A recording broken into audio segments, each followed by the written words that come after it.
Welcome everyone. In this video, we study about the black body radiation.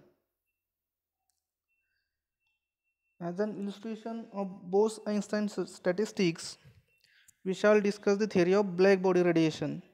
First, we shall describe a black body, then we will observe the spectrum of black body radiation, and then we try to explain or I try to explain the observed spectrum by classical theory, and then by quantum theory, or the classical theories Rayleigh and Jeans, and quantum theories by theory, Planck's theory of radiation.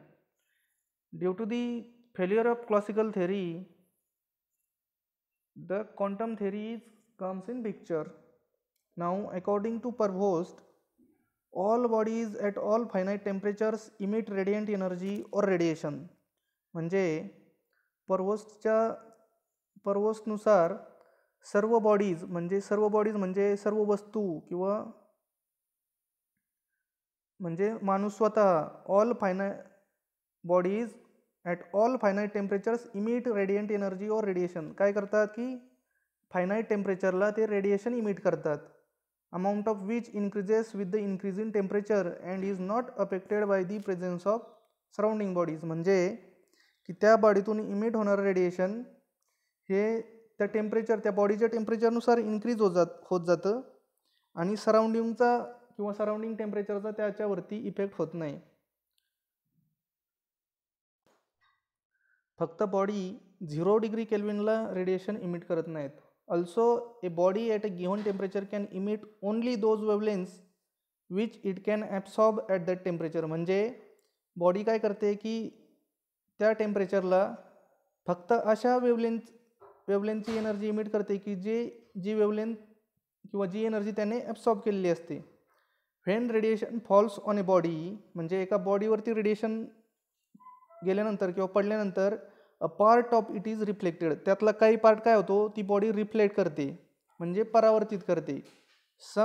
Some part of that radiation it is absorb and the rest of it is transmitted. म्हणजे काही part काय करते, ती body काय करते, absorb करते म्हणजे त्याच्या स्वतःच्या आतमध्ये घेते, आणि काही पार्ट काय करते, ती ट्रान्समिट करते म्हणजे पास करते, त्याच्यातून स्वतःमधून पास करते. The fraction of radiant energy absorb by body is called its coefficient of absorption. आता कोइफिशियंट ऑफ ॲब्सॉर्प्शन काय आहे, the fraction of radiant energy absorb bye a body is called its coefficient of absorption and it is written as coefficient of transmission T and reflection R. हे काय केलं जातं, similar define केले जातात. तो कसा दाखवला जातो, R ने दाखवला जातो.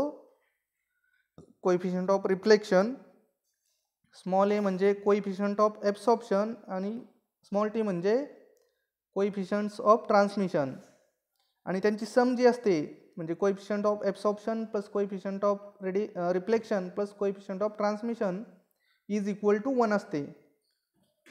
These coefficients differ for different bodies and for different wavelengths. आणि हे जे coefficients आहेत A, R and T, these coefficients are differ for different bodies. म्हणजे वेगवेगळ्या बॉडीजसाठी हे कोएफिशियंटच्या व्हॅल्यू वेगवेगळ्या असतात आणि वेगवेगळ्या वेवलेंथसाठी सुद्धा वेगवेगळ्या असतात. फॉर परफेक्टली ब्लॅक बॉडी, आता आपल्याकडे एक कंडिशन आहे, परफेक्टली ब्लॅक बॉडी म्हणजे काय करते, कोणती अशी बॉडी की जी काय करते की त्या बॉडीवर पडलेलं सगळं रेडिएशन ती काय करते, ॲब्सॉर्ब करून घेते. अशी बॉडी म्हणजे परफेक्टली ब्लॅक बॉडी. तर अशा परफेक्टली ब्लॅक बॉडीचा कोएफिशियंट ऑफ रिफ्लेक्शन असतो 0, कोएफिशियंट ऑफ ट्रान्समिशन सुद्धा असतो 0 आणि कोएफिशियंट ऑफ ॲब्सॉर्प्शन असतो 1 फॉर ऑल वेवलेंथ. म्हणजे सर्व प्रकारच्या वेवलेंथसाठी coefficient of absorption perfectly black बॉडीचा 1 असतो. A black body absorbs radiation of any wavelength that falls on it. म्हणजे परफेक्टली ब्लॅक बॉडी काय करते की तिच्यावरती कोणत्याही वेवलेंथचं रेडिएशन जरी पडलं तर ती बॉडी काय करते, ते सगळ्या प्रकारचे वेवलेंथ ती काय करते, ॲब्सॉर्ब करते. Since A black body at all temperatures can absorb all wavelengths. ती बॉडी काय सर्व टेम्परेचरला ती सर्व प्रकारचे वेवलेंथ ती ॲब्सॉर्ब करते. It should emit all wavelengths at all temperatures, आणि ती सर्व प्रकारच्या वेवलेंथ सुद्धा ती इमिट करते सर्व टेम्परेचरला.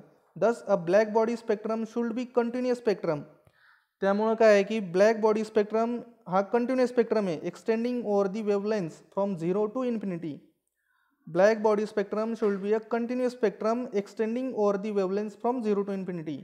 म्हणजे हा ब्लॅक बॉडीचा जो एनर्जी स्पेक्ट्रम आहे तो कसा आहे, कंटिन्युअस स्पेक्ट्रम आहे, तो डिस्क्रीट नाही. आणि कुठून कसा आहे, 0 to इन्फिनिटी तो काय होतो, एक्सटेंड होतो सर्व वेवलेंथला. म्हणजे आता एक डायग्रॅम बघा, ही डायग्रॅम दाखवली परफेक्टली ब्लॅक बॉडी कॅव्हिटी. म्हणजे काय झालं की इन्सिडंट रे एक आतमध्ये गेलं त्या ब्लॅक बॉडीच्या होलमधून, कॅव्हिटीमधून. मग तो रेडिएशन काय होत राहिलं, आतमध्येच ॲब्सॉर्ब होत राहिलं, ते बाहेर आलं नाही. म्हणजे ती बॉडी कशी झाली, परफेक्टली ब्लॅक बॉडी झाली. आता a perfectly black body is only an ideal conception. म्हणजे ही जी कन्सेप्ट आहे परफेक्टली ब्लॅक बॉडी, ही फक्त आयडियल आहे, ही म्हणजे प्रॅक्टिकली असं पॉसिबल नाही. Lamp black absorbs about 96% of visible light and platinum black absorbs about 98%. आता लॅम्प ब्लॅक म्हणजे जी काजळी असते, दिव्यावरची येणारी काजळी असते, ती काजळी किती पर्सेंट, 96% व्हिजिबल रेडिएशन ती ॲब्सॉर्ब करते. आणि प्लॅटिनम ब्लॅक जो आहे तो किती, 98% व्हिजिबल रेडिएशन तो काय करतो, ॲब्सॉर्ब करतो. For the purpose of experiment in the laboratory, a black body can be approximated by a hollow object or a hollow cavity with a very small hole leading to its interior. The cavity is coated black from inside. आता जी ही तुम्हाला diagram दाखवली आहे, या डायग्रॅममध्ये काय एक small hole किंवा एक cavity ठेवली जाते रे इन्सिडेंट होण्यासाठी, म्हणजे लाईट आतमध्ये जाण्यासाठी. त्यानंतर ती जी आतमधील जी बाजू असते त्या ब्लॅक बॉडीची किंवा त्या कॅव्हिटीची, ती कशी असते, ती परफेक्ट ती प्लॅटिनम ब्लॅकने किंवा लॅम्प ब्लॅकने काय केली जाते, काळी करून ठेवलेली असते. म्हणजे ती काय करते, ती रेडिएशन ॲब्सॉर्ब करून घेते. Any radiation that enters the cavity from the hole undergoes multiple absorption and reflection by the walls of the cavity till it's completely absorb. म्हणजे काय होतं की आता हे जे रेडिएशन आतमध्ये जातं ते काय होतं, त्याचं मल्टिपल रिफ्लेक्शन होतं आतमध्येच, त्या कॅव्हिटीमध्ये त्याचं मल्टिपल रिफ्लेक्शन होतं. मल्टिपल वेळेस त्याचं काय होतं, ॲब्सॉर्प्शन पण होतं. म्हणजे तो रे पूर्ण ॲब्सॉर्ब झाल्याशिवाय होतोच, जोपर्यंत तो रे पूर्ण ॲब्सॉर्ब होत नाही तोपर्यंत त्याचं रिफ्लेक्शन होत राहतं आतमध्ये कॅव्हिटीमध्येच. Thus a radiation of any wavelength entering the cavity gets trapped into the cavity and finally gets absorb. म्हणजे कोणत्याही प्रकारचं रेडिएशन किंवा कोणत्याही वेवलेंथचं रेडिएशन काय होतं, त्या कॅव्हिटीमध्ये जर एंटर झालं तर ते पूर्णपणे काय केलं जातं, ट्रॅप होतं ते, म्हणजे त्या जाळ्यात अडकतं आणि ती कॅव्हिटी काय करते, त्याला पूर्णपणे ते रेडिएशन ती ॲब्सॉर्ब करून घेते. The cavity walls are constantly emitting and absorbing radiation and a state of equilibrium reaches between the two processes. ज्या कॅव्हिटीच्या वॉल्स असतात त्या काय करत राहतात, कॉन्स्टंटली काय करतात, ते रेडिएशन काय करतात, इमिट करतात आणि ॲब्सॉर्ब पण करत असतात. यांचं त्यांनी काय केलेलं असतं, इक्विलिब्रियम मेंटेन ठेवलेलं असतं दोन प्रोसेसचं, म्हणजे इमिशन पण आणि ॲब्सॉर्प्शन पण. Experimentally we can sample black body radiation that emerges from the hole of black body cavity. आता ही एक्सपेरिमेंट करण्यासाठी आपण अशी कॅव्हिटी तयार केली.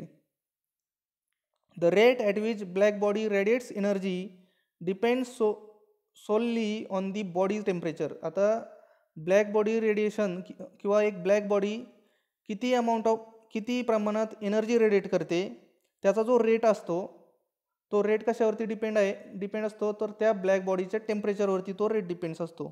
The type of spectrum exhibited by black body radiation when analyse experimentally is shown by this diagram. आता ही जी डायग्रॅम दिसते, spectral energy density versus frequency. या डायग्रॅमने काय दाखवलं जातं, काय दिसतं या ग्राफवरून, काय समजतं आहे की तो जो स्पेक्ट्रम आहे ब्लॅक बॉडी रेडिएशनचा किंवा एनर्जी इमिशनचा, तो स्पेक्ट्रम कसा आहे, त्याचा शेप काय आहे, तो आपल्याला स्पेक्ट्रम दिसतोय. Black body spectrum is a continuous one. Black body spectrum कसा आहे, कंटिन्युअस आहे. Intensity of all wavelength is not the same. पण ब्लॅक बॉडी स्पेक्ट्रम जरी कंटिन्युअस असला तरी त्याची जी प्रत्येक वेवलेंथची इंटेन्सिटी ही वेगवेगळी असते. आता ही जी डायग्रॅम दिसतीये, that figure shows that the spectral energy density rises from 0 to maximum T1 आणि T2च्या दोन ग्राफ दिसत आहेत. तर त्यांची एनर्जी कशी जाते, कुठे जाते, 0 टू मॅक्झिमम ती काय होते, राईज होत जाते. अँड देन डिक्रीजेस एक्सपोनेन्शियली, आणि डिक्रीज कशी होते, एक्सपोनेन्शियली डिक्रीज होते. If the temperature of the body is increased, energy density new increases for all frequencies. जर टेम्परेचर बॉडीचं जर इन्क्रीज होत असेल तर एनर्जी डेन्सिटी म्हणजे एनर्जी डेन्सिटी काय होत जाते, इन्क्रीज होत जाते सगळ्या वेवलेंथसाठी किंवा सगळ्या फ्रिक्वेन्सीसाठी. The maximum not only increases in height but also shifts to the higher frequency, म्हणजे लोअर वेवलेंथ साईडला. म्हणजे काय होतं की जर ज्या वेळेस बॉडीचं टेम्परेचर इन्क्रीज होतं त्यावेळेस काय होतं की त्याचा जो मॅक्झिमम असतो म्हणजे पीक पॉईंट जो असतो, पीक म्हणजे त्या जेवढी हायेस्ट एनर्जी डेन्सिटी असते ती काय होते, ती हायेस्ट वेवलेंथ हायेस्ट फ्रिक्वेन्सी साईडला काय होतो, तो पीक शिफ्ट होतो, मॅक्झिमम शिफ्ट होतो. This observe features like shift in maximum with temperature. म्हणजे हे कशामुळे होतं, ही फीचर्स ऑब्झर्व होतात शेपमध्ये, त्या ग्राफच्या शेपमध्ये दिसतात आपल्याला की मॅक्झिमम शिफ्ट होतो विथ टेम्परेचर. टेम्परेचर इन्क्रीज झालं तर मॅक्झिमम पण शिफ्ट होतो. कुठे शिफ्ट होतो, हायर फ्रिक्वेन्सीला. ब्लॅक बॉडी स्पेक्ट्रम आता हा कसा एक्सप्लेन केला आहे, हा क्लासिकल थेरीनी आणि क्वांटम थेरीनी दोन्ही प्रकारे काय केला जातो, ब्लॅक बॉडी स्पेक्ट्रम एक्सप्लेन केला जातो. आता एक लास्ट रिमार्क असा आहे ब्लॅक बॉडीचा, we would like to mention that not only does a black body radiate all the frequencies but it also does so at faster rate than any other body at a given temperature. आपण काय करू, पुढच्या व्हिडिओमध्ये आपण black body रेडिएशनचा जो formula आहे classical आणि quantum mechanical दोन्ही पण आपण पाहू. या व्हिडिओमध्ये इथेच थांबू. Thank you so much.